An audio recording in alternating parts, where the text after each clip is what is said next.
이런 효과가 있다고요. 그러니까 서울시장이 앞으로 하게 될 행정은 지금까지 이 대립각을 봤을 때 여태까지 여당이 해왔던 어떤 그 기조의 강도를 낮추거나 속도를 떨어뜨리는 역할을 할 가능성이 높아요. 그렇다고 해서 이 여당의 지금 방향 자체를 바꿀. 여러분 안녕하세요. 어롱공장입니다.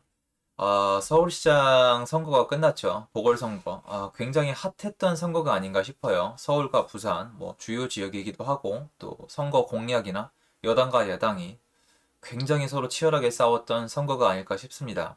어쨌건 결과는 나온 거죠. 결과는 일단 서울은 오세훈 후보님이 서울시장님이 되는 결과가 나왔습니다. 그런데 당선이 되자마자 오세훈 뛰고 부동산 이렇게 검색만 해도 기사가 쭉 나오고요. 또 뭐 예를 들어서 오세훈 부동산뿐만 아니라 오세훈하고 재건축 이런 걸 얘기해도 엄청나게 뜹니다. 압구정 현대 호가가 2, 3억이 올랐다. 오세훈 재건축 공시가격 강공, 당정 혼자서 뭘 하나. 그러니까 혼자서 할 수 있는 게 없다는 거죠. 그죠? 그러니까 이게 말이 많습니다. 말이 많아요. 제가 봤을 때 뉴스 더보기를 보면 음, 전부 다 오세훈 서울시장이 어떤 재건축을 풀거나 아니면 뭐 한강 르네상스 아니면 개발 계획을 추진을 할 거다. 그래서 부동산 시장이 달라질 거라는 의견도 있고 또 자세히 뒤져보면은 지금까지 여당이 잘 만들어온 부동산 정책에 약간 찬물을 끼얹는 격으로 시장을 다시 불안정하게 만들고 있다. 또 많죠. 뭐 서울시장의 역할에서도 충분히 시장에 영향을 미칠 수 있다는 얘기도 있고 이렇게 정부에서는 서울시장 혼자서 뭐 하냐 이런 얘기도 있습니다.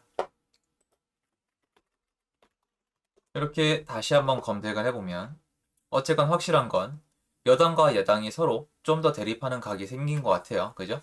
부동산 두고 뭐 대립한다. 그리고 뭐 정책 기초 흐트러진다. 이거는 뭐냐면 여태까지 잘 해왔는데 오세훈 서울시장님이 와서 이제 정책 기조가 달라진다. 전선 구축, 규제 촉각, 뭐 굉장히 많습니다. 혼자 이제 다른 길을 가고 있다. 뭐 이런 일들이 여러분 보시면은 굉장히 뭐 방역도 마찬가지고 부동산도 마찬가지고 여러 가지 의견이 나오고 있습니다. 그래서 저는 제 의견을 말씀드리고 싶어서 영상을 켰습니다. 일단 이런 부동산 시장에서 서울시장의 역할은 뭘까요? 일단 확실한 건 부동산 시장에 있어서 서울시장은 국토부의 하위 개념입니다. 허가가 필요하죠. 정부와 국토부에 비교해서 서울시장이 직접적으로 뭔가 할 수 있는 부분은 대단히 제한적입니다. 좀 심하게 얘기하면 어떻게 보면 별게 아니라는 겁니다. 근데 왜 이렇게 곤두설까요? 서울시장은 분명히 국토부와 정부를 놔두고 뭔가 혼자 할 수 없습니다. 지금 정부에서도 그렇게 발표를 했고요. 실제로 행정적으로도 하위 기관입니다. 부동산에 있어서만큼은요. 허가가 필요합니다. 국토교통부가 많은 부분을 결정을 하고요.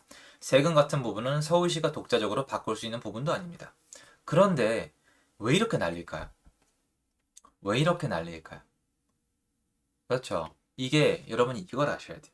이걸 아셔야 됩니다. 여러분이 만약에 현재 부동산 정책 있죠. 지금 이거는 부동산 여러분 수요와 공급이 아니에요. 지금 문제가 되는 거는 잠깐 떨어뜨려서 보셔야 돼요. 보시면 부동산은 시장이죠. 마켓이잖아요. 그러면 서플라이 디맨드 수요와 공급이 있잖아요. 그러니까 그게 가격을 결정하는데 이 마켓의 수요와 공급에 대한 개념을 지금 논하는 게 아니에요. 지금 여기 빠지시면 안 돼요. 순수한 시장을 논하는 게 아니라 포인트는 다른 게 아니라 야당 사람이 서울시장이 되었다는 거예요. 그러면 뭐의 변화가 있죠? 정책에 대하여 논하는 겁니다. 지금 이 시점은 그래요. 서울시장과 부동산이 이렇게 맞물려 돌아가는 이유는 서로 다르기 때문이에요. 만약에 여당에 있던 분이 서울시장님이 됐으면 어떻게 됐을까요? 이런 얘기 안 나오죠. 뭐 서로 대립한다, 대조한다, 기조가 다르다, 뭐 기타 등등등. 재개발, 재건축을 어떻게 하겠다. 그리고 이게 여러분 이게 저도 할 말은 좀 할게요. 여당은 재개발, 재건축 한다고 안 했었나요? 안 했었어요? 박영선 후보님이 재개발, 재건축 푼다는 얘기 안 하셨었나요? 제가 귀가 잘못됐나요? 오세훈 후보님이 당선이 돼서 재개발, 재건축을 푼다고 하는 바람에 부동산이 지금 기조가 흐트러지고 오를 것 같다라고 비난을 하시는 분들이 계신데 저는 이제 궁금한 거예요. 여당이 푸는 재개발, 재건축이랑 야당 사람이 푸는 재개발, 재건축은 다른가요? 그러니까 여러분은 지금 강남에 있는 분들이 녹물 나오고 불안해하면서 불편한 생활을 하는데 그분들이 주거 환경이 개선이 돼서 새 아파트에 살거나 소방차 한 대 못 들어가서 화재만 나면 사람이 죽어나가는 곳이 재개발이 돼서 더 좋은 주택지가 되는 데 관심이 없고 그냥 어느 사람이 와서 재개발, 재건축을 푸는지만 중요하신가요? 이거 말씀드렸잖아요. 지금 이 모든 건 그냥 정치적 논리예요. 정치적 논리. 시장이 들어가 있지 않습니다. 즉 다시 얘기해서 지금 이슈가 되는 것들은 뭐냐? 정치적으로 다른 당 사람이 서울시장을 맡았기 때문에 여러 가지 불협화음이 나오는 것 뿐입니다. 결론만 말씀을 드리면 서울시장님은 혼자서 부동산 시장에 직접적으로 영향을 미칠 수 있는 부분이 많지 않습니다. 물론 시장이 굉장히 과열돼 있고 돈이 많이 있는 시장에 돈이 많이 준비되어 있는 상황에서 호재를 던져주면 자극이 될 수 있습니다. 예전에 그런 적 없었나요? 전 서울시장님이 여의도와 용산 얘기를 했을 때 어떻게 됐었죠? 물론 그것도 검증된 건 아니에요. 하지만 어쨌건 그런 역할은 할 수가 있어요. 심리에 영향을 미칠 수는 있습니다. 그건 저도 이해를 해요. 그런데 많은 분들이 착각하는 게 부동산은 심리 하나로 불이 붙었다가 떨어지는 주식 같은 곳은 아니에요. 시장이 이미 안정돼 있었다면 그런 건 안 먹혀요. 시장이 불안할 때 뭔가 이게 딱 나오면 튀는 거란 말이에요. 튄단 말이에요. 여러분 드라이 아이스가 있다고 쳐요. 드라이 아이스를 놔두면 연기만 나죠. 제가 드라이 아이스를 물에다 던지면 어떻게 돼요? 그죠? 난리가 나잖아요. 그럼 드라이 아이스가 문제예요? 물이 문제예요? 둘 다 문제죠. 드라이 아이스가 있다는 것도 문제고 물이 있다는 것도 문제인데 던진 건 더 큰 문제죠. 그러니까 누구의 잘잘못인지 따지기 이전에 상황이 어떤지를 봐야 돼요. 그런데 알고 보니까 시장이 안정돼 있어. 드라이 아이스가 아니라 얼음이야. 얼음을 물에 던지면 어떻게 됩니까? 아무 일도 없어요. 얼음도 아니야. 물이야. 물을 물에다 던졌어요. 아무 일도 없습니다. 드라이 아이스 상태가 돼 있는데 또 하필이면 물이 준비가 된 거예요. 예를 들면요.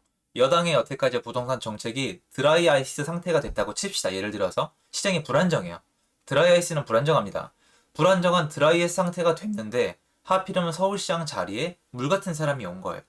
근데 탁 같이 만났어요. 그럼 어떻게 돼요? 난리가 나죠. 난리가 납니다. 그러니까 서로 다른 게 지금 문제라고요. 다른 게. 재개발, 재건축을 푼다는 얘기는 여당, 야당이 다 했던 얘기고요. 그리고 개발 계획도 여당, 야당이 다 했던 얘기예요. 지금은 기사가 싹 들어갔지만요. 제가 하고자 하는 얘기는 뭐냐? 지금부터 여러분이 듣고 보는 얘기들은 서울시장에 대한 얘기가 아니라 여당, 야당이 서로 이 맞서고 있는 정치적 얘기가 많다는 겁니다. 직접적으로 여러분한테 당장 1, 2년 사이에 직접적으로 뭔가 수요와 공급에 영향을 줄 수 있는 부분이 거의 없어요. 서울시장님이라고 갑자기 아파트를 지을 수가 있나요? 아니요, 없습니다. 재개발, 재건축, 규제 완화하거나 인허가 더 잘해줄 수 있어요. 그래봤자 짓는데 5년, 10년 걸립니다. 그리고 그렇게 따지면 여당도 집을 짓는다고 했습니다. 지금 포인트는 뭐다? 정치적 문제라는 겁니다. 그러면 여기서 우리가 얻어야 되는 게 있죠. 앞으로도 정치적 문제가 될 거예요. 언제까지? 대선까지. 이건 정치적 발언이 아니죠. 팩트니까요. 대선 때까지 정치적 발언이 될 건데 문제가 뭐죠? 앞으로의 여러분이 가장 직접적으로 느낄 부분은 이거예요. 서울시장이 뭐를 어떻게 해서 부동산 시장이 변했다가 아니라 왜냐면 변화가 있어도 크지 않아요. 큰 변화를 만들 수가 없어요, 여러분. 제가 아는 한도 내에 갑자기 뭐 엄청난 세력이 등장하거나 여당이 협조를 해서 바꾸면 모르겠지만 쉽지 않습니다. 왜냐면 여당이 여태까지 4년 동안 끌어온 정책 기조란 게 있어요. 그런데 문제가 뭐냐면 여태까지 해왔던 정책 기조의 브레이크나 어떤 그럴싸한 방해는 없었죠. 이것도 욕할라는 분들 많죠. 이거 우리가 한 겁니다. 여러분이 한 거예요. 투표 누가 했습니까? 누가 뽑았습니까? 180석 누가 만들었습니까? 유권자들이 만들었죠. 그러면 그냥 그렇게 된 거예요. 이렇게 180석과 여당이 이렇게 해온 4년 동안의 정책이 있는데 지금 1년을 남은 이 시점에서 반대편 세력이 등장한 거예요. 원래 있지 않았냐고요? 있긴 있었는데 좀 힘을 너무 안 실어줬잖아요, 사람들이. 어느 쪽이 맞다 틀리다 얘기하는 거 아니에요. 관심 없습니다. 이렇게 있는데 이렇게 생겼죠. 그러면 이쪽 정책 기조로 가는 게 방향이 바뀔까요? 아니요. 정책 기조 쉽게 바뀌지 않아요. 근데 문제는 뭐예요? 이쪽에서 끌어내리거나 어쨌건 서로 대립을 하니까 여기가 강도가 약해지겠죠.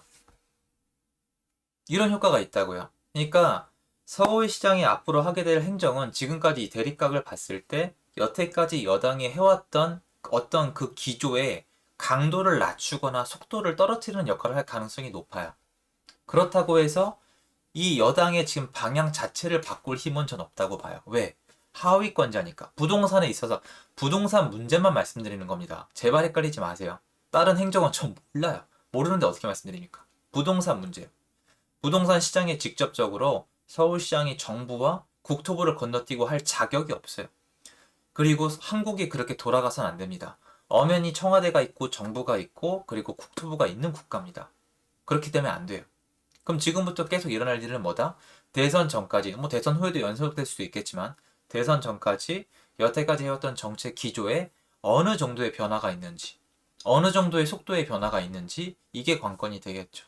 그리고 아까 말씀드렸던 서울시장이 할 수 있는 수요에 대한 자극? 서울시장이 늘 하던 일이에요. 이 서울시장 원래 하던 일이 뭡니까? 서울에 주택이 필요하네? 재개발 재건축해야지. 이게 뭐가 틀렸는데 여러분? 아니 그러니까 제가 다 지금 오세훈 시장님만 얘기하는 게 아니라 다 말씀을 드릴 테니까 한번 들어보세요. 자, 내가 서울시장인데 내가 봤을 땐 서울에 주택이 필요해. 필요해. 그래서 재개발 재건축 풀래. 서울시장으로서 어쨌건 자기 판단을 맞게 하는 거잖아요. 예전에 박원순 후보님은 그러니까 시장님 어떻게 하셨죠? 내가 봤을 때는 서울이 더 멋져져야 되니까 여의도랑 용산을 통개발해야겠어. 그렇게 말씀하셨잖아요. 그 의도가 나빠요? 의도가 나쁜 게 아니잖아요, 여러분. 의도가 나쁜 게 아니잖아요. 나는 재개발 재건축을 하면은 서로 담장이 생기니까 그게 싫어. 나는 도시 재생을 해서 사람들끼리 마을 공동체 생활을 했으면 좋겠어. 그러니까 난 이렇게 할래. 이게 나빠요? 의도가 나쁘냐고요? 의도가 나쁘지 않잖아요. 결과가 내 마음에 든다 안 든다지. 그러니까 시장을 자극할 수 있는 그 이유는 서울시장뿐만 아니라 경기도지사뿐만 아니라 모든 사람이 다 가지고 있어요. 모든 사람이. 모든 사람이 다 가지고 있단 말이야. 그래서 이거는 서울시장의 특성까지는 아닌데 재개발 재건축이 하필이면 인허가권자이기 때문에 그게 있는 것 뿐이에요.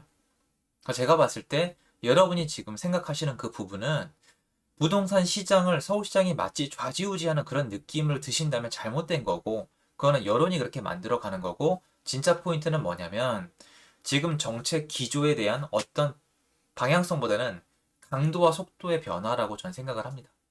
그 부분을 지켜보시는 게 오히려 여러분 자신에게 더 도움이 되지 않을까 싶어요. 전 여전히 오세훈 서울시장님이 우여곡절 끝에 서울시장님이 되셨지만 서울시장 혼자서 특히 서울시 의회도 무시할 수 없습니다. 절대 돈을 쥐고 있기 때문에 할 수 있는 일은 많지 않다.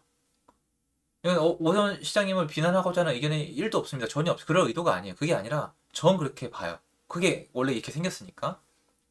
하지만 예전과 큰 부분이 달라졌다면 부동산이란 정책 기조에 있어서 한쪽 힘만 있다가 다른 쪽이 생겼다면 이 한쪽 힘에 있어서 어느 정도의 강도는 모르지만 제재가 걸릴 수는 있다. 그죠? 다른 방향에 대한 제시가 나올 테니까. 왜냐면 여태까지는 다른 방향에 대한 제시가 전혀 없었잖아요. 그래서 그런 부분에 대해서 여러분이 한번 생각해보면 도움이 되지 않을까 해서 영상 준비해봤습니다. 도움 되셨으면 좋겠고요. 오늘 내용은 뭔가 좀 애매하긴 하네요. 근데 다 애매해요. 지금 나오는 기사도 이렇다는 것도 아니고 저렇다는 것도 아니고 그렇죠. 그래서 도움 되셨으면 좋아요, 구독하기, 알림 설정 부탁드리겠습니다. 행복한 하루 되시고요. 오늘 비 오는데 건강 유의하십시오. 감사합니다.